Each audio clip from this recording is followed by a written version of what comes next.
얼마 전에 신문에서 아시아 비비라는 한 여성에 대한 이야기를 읽었습니다. 파키스탄 사람인데요. 우리와 같은 기독교인이에요. 이 파키스탄은 97%가 이슬람 교도들인데 그래도 기독교 비율이 한 1.6%가 있다고 해요. 근데 이 비비라는 이 여성이 2009년 6월의 이야기입니다. 무슬림이 소유한 농장에서 일하고 있을 때였어요. 노동자인 거죠. 이 마을에서 비비가 유일하게 기독교인인데, 근데 이제 함께 일하던 이 무슬림 여성들에게 폭행을 당해요.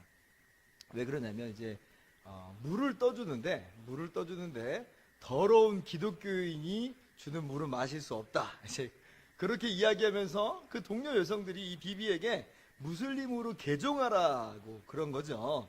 여러분, 이 이슬람 세계 속에서 기독교인으로 살아가는 게 얼마나 소외되는 것이고 얼마나 힘들고 또 얼마나 무서운 일인지 우리가 잘 알고 있잖아요.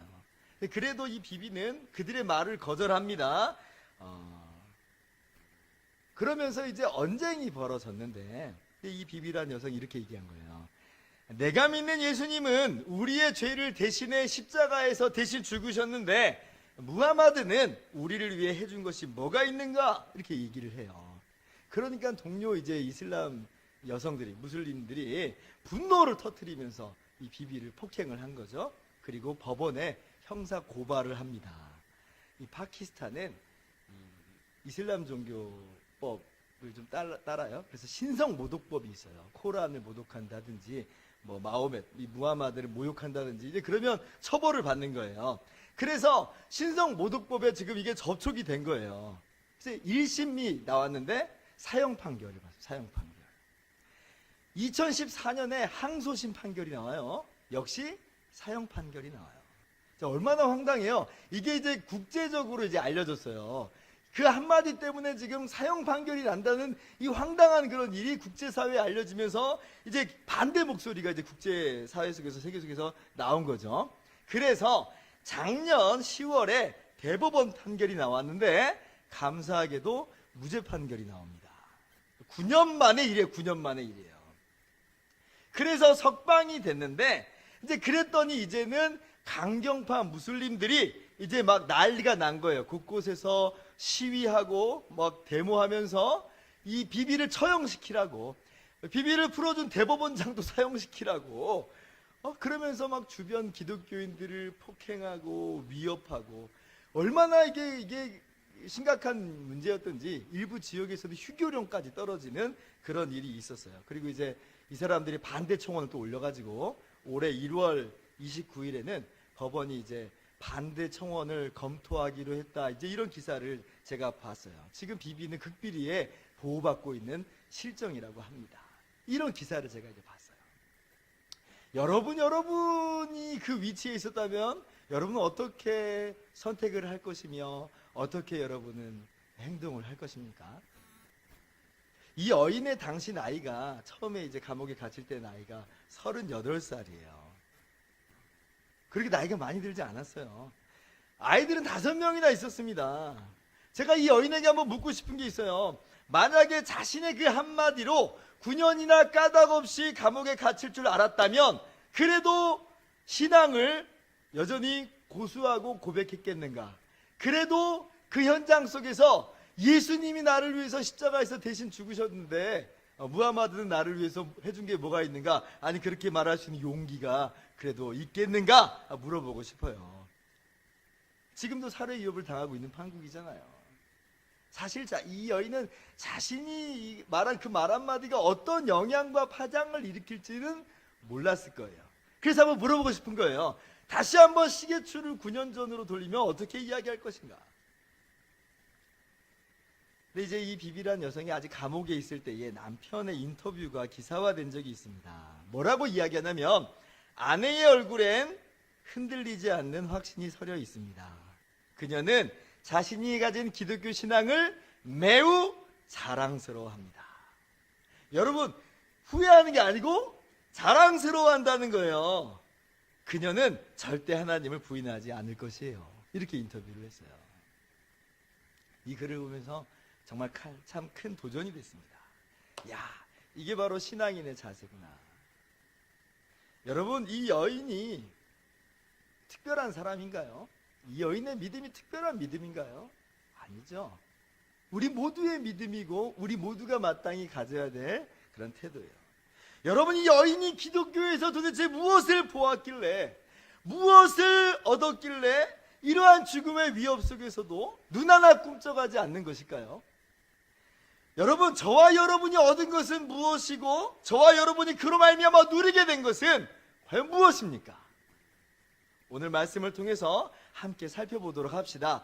먼저 13절 14절을 보시면 이렇게 기록하고 있어요. 그가 우리를 흑암의 권세에서 건져내사 그의 사랑의 아들의 나라로 옮기셨으니 그 아들 안에서 우리가 속량 곧 죄사함을 얻어도다. 우리가 무엇을 얻었는가 할 때 이게 예수 그리스도 안에서 첫째 죄사함을 얻었고, 둘째 흑암의 권세에서 해방되었고, 셋째 하나님의 나라에 들어가게 되었다. 성경이 분명하게 이야기하고 있어요. 여러분 믿으십니까? 여러분의 모든 죄가 예수 그리스도 안에서 용서받은 줄 믿습니까? 믿으십니까? 여러분이 마귀의 권세에서 완전히 해방됐음을 믿으십니까? 여러분 앞에 기다리는 것은 영광의 하나님의 나라인 줄을 믿으십니까? 예, 이것이 우리가 얻은 거죠. 오늘 본문 21절 이하에 다시 한번 우리가 얻은 것이 무엇인지에 대해서 이야기합니다. 전에 악한 행실로 멀리 떠나 마음으로 원수가 되었던 너희를, 22절 같이요, 이제는 그의 육체의 죽음으로 말미암아 화목하게 하사 너희로 거룩하고 흠없고 책망할 것이 없는 자로 그 앞에 세우고자 하셨으니. 다시 한번 이야기해요. 우리가 얻게 된 것, 우리가 누리게 된 것이 뭐냐? 예수 그리스도 안에서 우리가 하나님과 화목하게 되었다. 완전히 화해하게 됐다는 거예요. 그러므로 우리가 어떤 지금 지위와 상태를 누리게 됐냐면 거룩한 존재요, 흠없는 존재요, 책망할 것이 없는 존재로 하나님이 인정해 주시고 그렇게 대우해 주신다는 거예요. 이게 얼마나 정말 엄청난 말씀입니까? 오늘 이 말씀을요, 표준 세번역으로 보면 이 뜻이 좀 더 분명하고 명확하게 나와요. 표준 세번역으로 보면 제가 읽어볼게요. 그러나 이제는 하나님께서 그리스도의 죽으심을 통하여 그분의 육신의 몸으로 여러분과 화해하셔서 여러분을 거룩하고 흠이 없고 책망할 것이 없는 사람으로 자기 앞에 내세우셨습니다. 앞으로 화해하게 될 것이라 그렇게 이야기하는 게 아니에요. 이미 화해하셨다는 거예요. 이미 화해하셨다. 단 한 번으로 끝냈다는 겁니다. 앞으로 화해할까 말까 머뭇거리고 망설이는 하나님의 모습을 그리고 있지 않아요. 하나님은 이미 완전히 단번에 영원히 우리와 화해하셨어요. 그래서 그 결과 이미 우리는 거룩한 존재가 되었고 흠없는 존재가 되었고 책망이나 비난이나 그 어떤 고소나 정죄받지 않는 존재가 됐다는 거예요. 그래서 여러분, 어떠한 세력도 어떠한 존재도 우리를 하나님과 우리 사이에서 끊을 수가 없어요.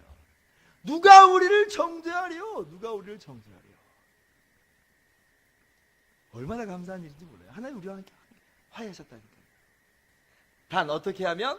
믿음을 잃지만 않으면, 소망을 내려놓지만 않으면 그러한다. 23절 같이 읽습니다. 만일 너희가 믿음에 거하고 터 위에 굳게 서서 너희 들은 바 복음의 소망에서 흔들리지 아니하면 그리하리라. 여러분, 지금 이게 화해한 것인지 아닌지 분명하지 않으니까 끝까지 믿음을 지키고 소망을 지켜야지 결판난다, 그제서야 구원받는다, 이런 뜻이 아니에요. 우리가 믿음으로 구원받았고 천국 소망을 갖게 되었으니까 절대 그 믿음 잃지 말고 절대 그 소망 놓치지 말라는 거예요. 여러분, 이것이 오늘 우리가 얻은 것이, 이것이 우리가 누리고 있는 것이에요. 정말 어마어마한 선물을 받았죠. 예수 그리스도 안에서 우리가 죄 용서를 받고 우리가 해방되었고 우리가 하나님의 나라에 들어가게 됐어요. 우리가 하나님과 화해하게 됐어요. 거룩하고 흠이 없고 책망받지 않는 존재로, 더 이상 정죄받지 않는 존재로 하나님이 우리를 만들어 놓으셨다. 그러니 여러분, 이 믿음을 포기하겠습니까? 포기하면 친구가 생길지 몰라요. 포기하면 신변의 안전을 확보할 수 있을지 몰라요. 그러나 그래서 포기해버리면 하나님께서 우리 가운데 이루신 이 모든 것을 포기하는 것이에요. 여러분 절대로 그 믿음 잃지 말고 소망을 잃지 않기를 주님의 이름으로 축원합니다. 자, 그러면 당연히 절대로 믿음을 포기하지 않고 우리가 살아가는 것일 텐데, 근데 우리는 흔들흔들하죠. 왜 그래요? 그 이유는 둘 중에 하나예요. 먼저는 세상의 핍박이나 유혹이 너무 커서 그런 것도 있죠. 근데 더 궁극적으로는 뭐가 문제냐면, 전에 우리의 영적인 상태가 어떠했는지를 망각해서, 그래서 지금 받은 바 이 구원의 그 길을 자꾸 까먹어서 그래요. 그래서 저희 학교 교수님께서 이 강의 시간에 오늘 본문을 이렇게 설명하신 적이 있어요.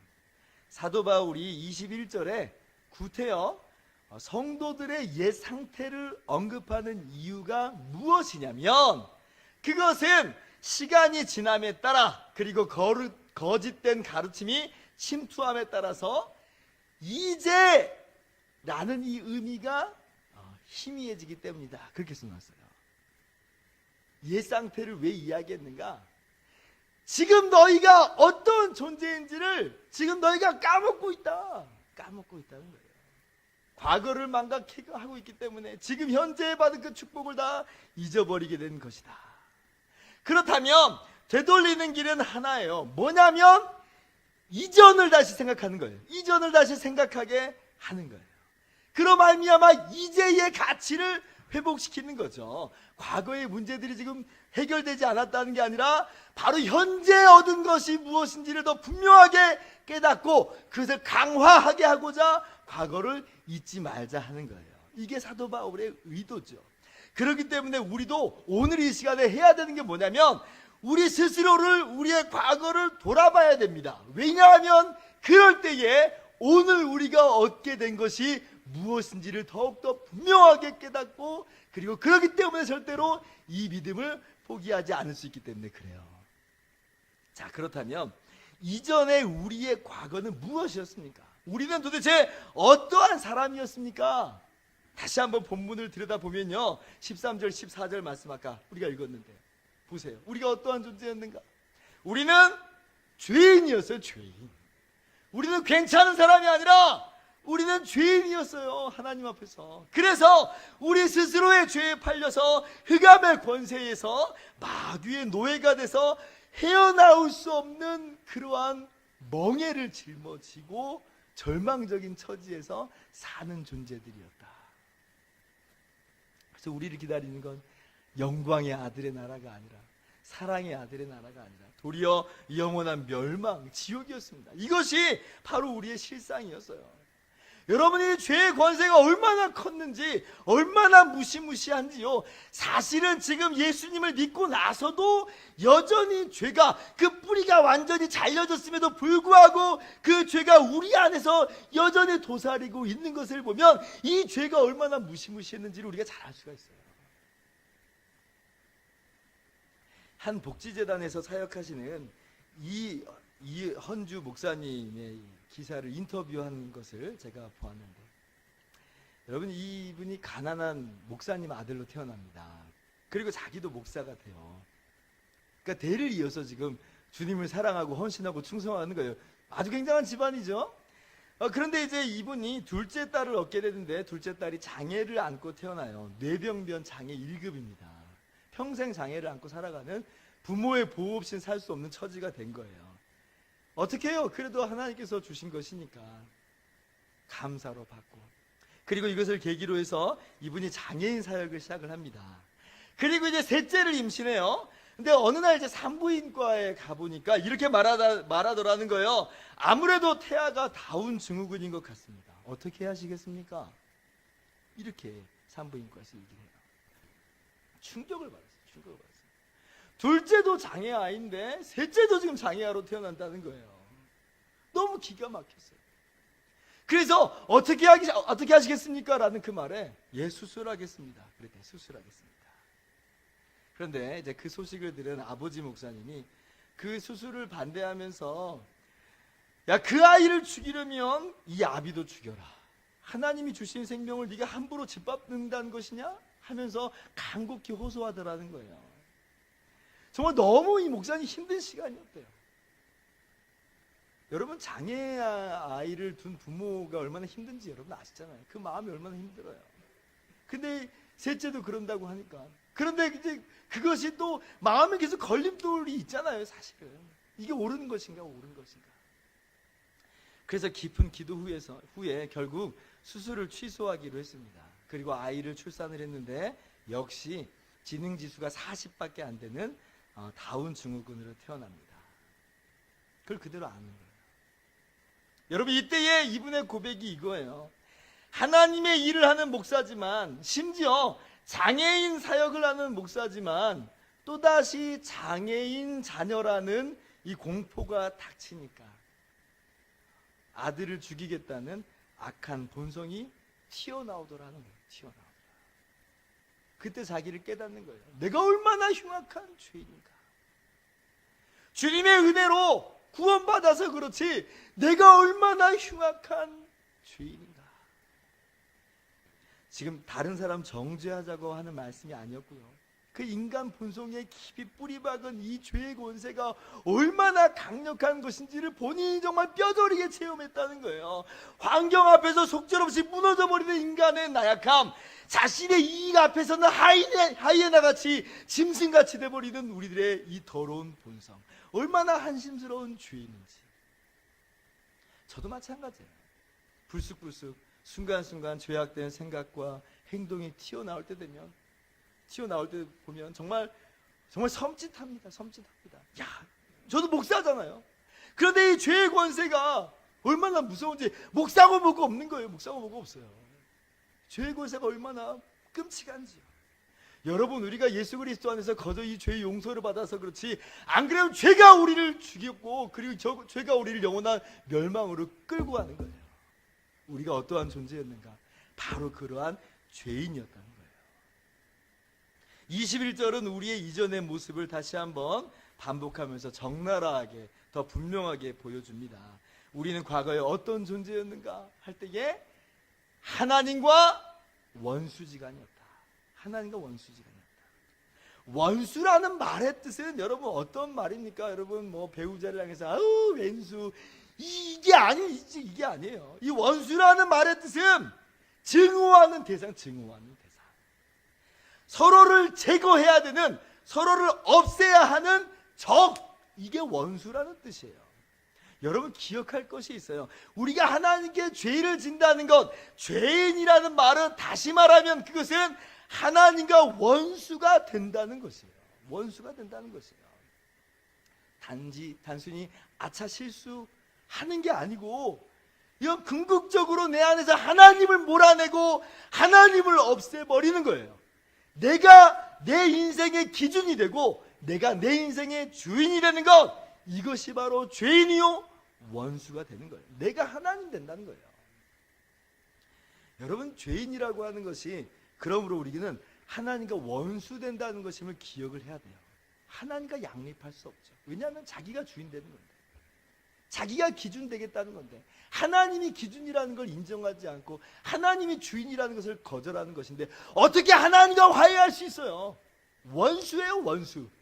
어느 한쪽은 없어져야 되는 대상이에요. 우리 인류가 처음 범죄할 때를 한번 생각해 보시면 이 말의 의미를 좀 더 분명하게 깨달을 수 있습니다. 하나님께서 아담과 하와에게 모든 것을 주셨어요. 모든 것을 허락하시면서 딱 한 가지만 제한을 걸어 놓으시죠. 동산 중앙에 있는 나무의 열매 실과 선악을 알게 한 나무의 열매는 먹지 말라는 거예요. 그 외에는 제한이 없다는 사실은 사람은요 정말 하나님과 같은 존재로 만들어졌다는 거예요. 하나님의 형상대로 만들었다는 것은 빈말이 아니라 정말로 하나님과 같은 자유로운 존재로 만들어졌다는 겁니다. 그러나 선악을 알게 하는 나무의 열매를 먹지 말라고 하신 것은, 그럼에도 불구하고 인간은 여전히 하나님은 아니고 어디까지나 하나님 중심으로 하나님 기준으로 살아가는 존재임을 각인시키는 거예요. 그거 외에는 완전히 다 자유로워요. 딱 한 가지, 선악과 빼고는. 근데 그 선악과를 보면서 깨닫는 건 뭐냐면, 아하, 내 위에 하나님이 있구나라는 걸 깨닫는 거예요. 하나님이 내 삶의 기준이고 나의 중심이며 나의 주인인 걸 그것을 보면서 보는 거죠. 그런데 인간이 그 선악과를 따먹었다는 것은 무엇이냐면 선악을 아는 일에 내가 하나님이 되겠다는 겁니다. 이제 하나님의 규정을 버리고 하나님이라는 기준을 버리고 나의 규정을 세우고 내가 기준이 돼서 판단하겠다는 거예요. 그게 뭐냐면 하나님을 몰아내는 거죠. 하나님을 없애는 거예요. 자신의 마음 속에서, 자신의 삶 속에서 하나님을 쫓아내는 거죠. 나라는 기준, 나라는 중심 속에서 살아가는 건 무시무시한 거예요. 하나님과 양립할 수 없어요. 우리가 모두 죄인이라고 하는 것은 바로 그거라는 거예요. 하나님과 화해할 수 없는, 하나님과 같이 있을 수 없는 죄인이라는 말입니다. 원수라는 말이에요. 아니 그래도 뭐 사람이 하나님께 범죄해서 떠났다고 해도 뭐 인류가 그래도 윤리가 있고 도덕이 있고 선한 행실이 있는데 하나님의 원수라고까지 말하기까지 너무 매도하는 거 아닙니까? 너무 심하게 이야기하는 거 아닙니까? 그런 생각이 드실지 몰라요. 뭐 실제 인류 사회를 보면 악한 사람들도 많지만 선한 사람들도 얼마나 많아요. 여러분들도 대체로 선량하잖아요. 뭐 그래요. 우리가 인정하는 바예요. 선량한 사람들이 많아요. 그러나 여러분 기억할 게 있어요. 뭐냐면 그것은 어디까지나 인류 사회 속에서나 그래요. 인류 사회 속에서나. 하나님과의 관계 속에서는 그것이 아무런 의미나 영향을 미치지를 못해요. 그 이유는 두 가지로 설명할 수가 있어요. 먼저는 그들의 이 선한 행위 속에서 하나님이 기준이라든지 하나님이 중심이라든지 그렇지 못하잖아요. 여전히 하나님은 없잖아요. 겉모양은 유사할 수 있죠. 윤리나 도덕이나. 그러나 그 중심, 누구의 통치를 받는가? 내가 왜 윤리와 도덕의 삶을 살아가는가? 무엇 때문에 살아가는가? 우리는 왜 그래요? 하나님 말씀이니까 윤리와 도덕의 삶을 살아요. 우리는 그렇게 하나님의 통치를 받는다는 증명을 하고 있는 거예요. 그런데 그 사람들은 하나님의 통치 때문에 그러지 않아요. 그냥 그들 나름대로의 기준 때문에 윤리와 도덕을 따라요. 서로 다른 통치 아래 있다는 거예요. 서로 다른 나라 가운데 있다는 겁니다. 그 말은 비슷하게 보여도 전혀 다른 나라예요. 전혀 다른 나라예요. 저희 학교 교수님이 이런 예를 드신 적이 있어요. 이제 해적은 나라의 통치를 받지 않죠. 자신들만의 공동체를 세워서 나라를 대적하고 그리고 백성들을 괴롭히는 그런 세력이잖아요. 그런데 흥미로운 건 뭐냐면 해적 사회 속에서도 규율이 있고 윤리가 있고 도덕이 있다는 거예요. 생각해보니까 정말 그래요. 그 안에요, 해적 사회 안에 경찰도 있고 해적 사회 안에 소방관도 있고 해적 사회 안에 아이돌봄이도 있고 그래요. 그러나 해적은 해적이에요. 나라의 통치를 받지 않아요. 대적이고 원수예요. 누구의 통치를 받는가가 핵심이라는 말씀이에요. 게다가 아무리 인간이 선량해 보여도 여전히 원수일 수밖에 없는 이유 두 번째는 아까도 말씀드렸다시피 그 어떠한 선한 사람들이라 할지라도 그 행실과 마음속 깊은 곳을 들여다보면 누구나 예외 없이 그 안에 가득한 죄악의 찌꺼기들이, 죄악의 모습들이 가득 들어차 있기 때문에 그래요. 우리의 눈으로는 먼지 하나 안 보이는 것처럼 보여도 방에 불을 다 꺼놓고 후레쉬 한번 다 펴놓으면 그 안에 먼지가 얼마나 둥둥 많이 떠다니는 것을 우리가 볼 수가 있어요. 사람의 눈으로 볼 때는 깨끗해 보이지만 실상은 그렇지 않다는 거예요. 성경은 분명하게 우리에게 이 사실을 이야기합니다. 이는 세상에 있는 모든 것이 육신의 정욕과 안목의 정욕과 이생의 자랑이니 이는 아버지께로부터 온 것이 아니요 세상으로부터 온 것이라. 야고보서 4장 4절은요 같이 읽어봅시다. 시작. 가늠한 여인들아 세상과 벗된 것이 하나님과 원수됨을 알지 못하느냐. 그런즉 누구든지 세상과 벗이 되고자 하는 자는 스스로 하나님과 원수되는 것이니라. 보세요. 육신의 정욕, 안목의 정욕, 이생의 자랑. 아니 이런 거 없는 사람이 어디 있어요? 매일매일 이렇게 살아요. 사람들은 이렇게 살아요. 그러니 누구든지 예외 없이 죄 가운데 뒹굴고 있는 게 분명하고 그러므로 말미암아 하나님과 대적하는 원수가 됐고 하나님과 양립할 수 없는 존재, 하나님 마땅히 그를 진멸시켜야 되는 존재라는 거예요. 이게 누구였느냐? 우리였다는 거예요. 우리는 죄인이었고 우리는 원수입니다. 원수. 그러나 이제는 그러나 이제는 하나님께서 예수 그리스도로 말미암아 원수된 우리와 화해하셨다. 그러니 이게 정말 기가 막히고 놀라운 거예요.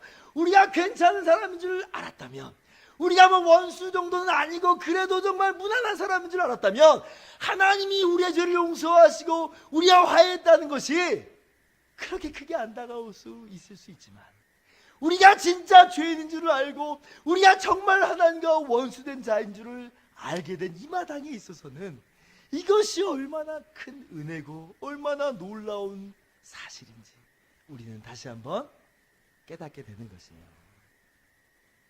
여러분, 하나님께서 그렇게 예수 그리스도를 통해서 우리의 모든 죄를 용서하셨어요. 예수 그리스도의 십자가의 피로 우리와 화목하여 주셨습니다. 얼마나 이게 큰 은혜인지.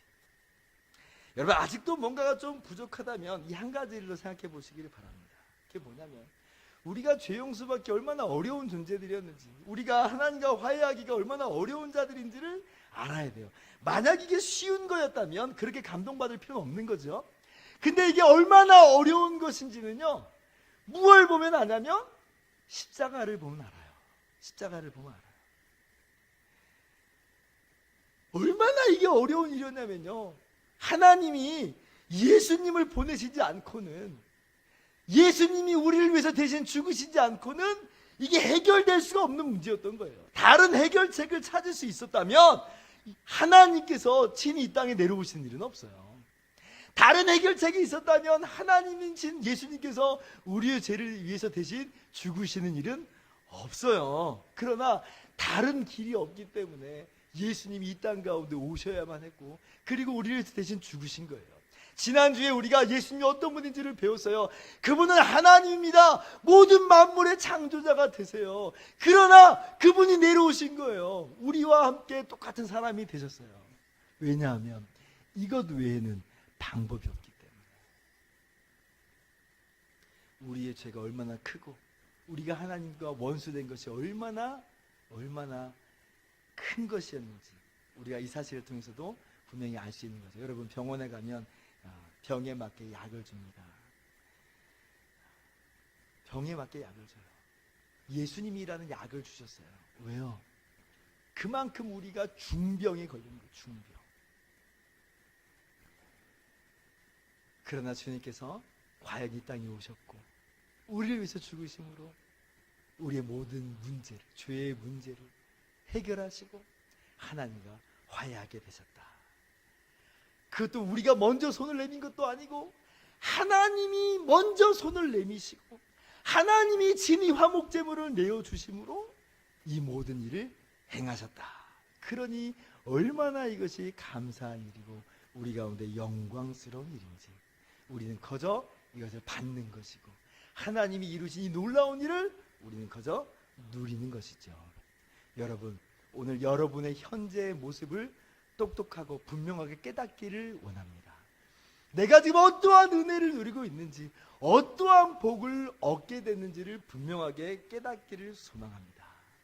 그러므로 다시 한번 설교의 처음으로 돌아갑니다. 세상에 유혹이 있어요. 핍박도 덜어 있어요. 그러나 우리는 어떠한 사람들인가? 그 어떤 유혹과 그 어떤 핍박에도 우리는 이 믿음이 흔들리지 않습니다. 그 어떠한 어려움 속에서도 우리는 우리에게 임할 소망을 흔들리지 않고 붙잡습니다. 왜냐하면 우리는 은혜 받은 사람들이기 때문에 그렇습니다. 여러분, 이 은혜를 깊이 마음 가운데 새기기를 소망하고 이 은혜를 힘입어서 승리하는 삶을 사시기를 주님의 이름으로 축원합니다.